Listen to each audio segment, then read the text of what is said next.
Bismillah. Giɗo am hettodandam. Giɗo aduna e haajuji giɗam e waajuji. Ngam aduna ko doño he wurtiji.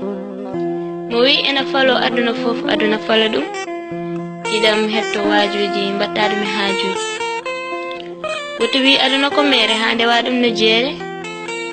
Ko gonga aduna ko mere kono hoɗi hen ko feere. So giɗo ma rokkima feere woto wi ɗum mere. Kongol giɗo ma woto naw ɗum jeere. Ngam feere giɗo wonata mere. Giɗo biɗo aduna ko galle koce kono fewno uddode. Giɗo yiila ko welata giɗo ma gondon e dow gonga. Ɓe mbi gilli ina moosi waɗi kam ganuma. Sabu ɗi gilli belɗi garduɗi gonga.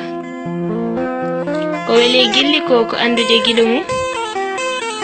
Ko muusi gilli ko miijade mbele mo yiɗi ɗum.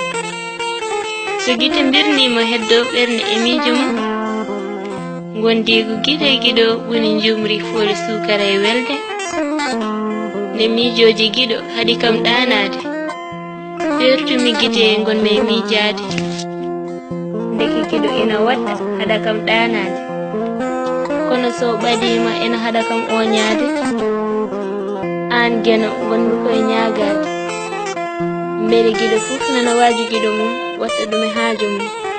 Lamtoro Sall Abdou Kotir gonko mundurum maji demba e sawtu mayram ba debbo mo aten boyngal.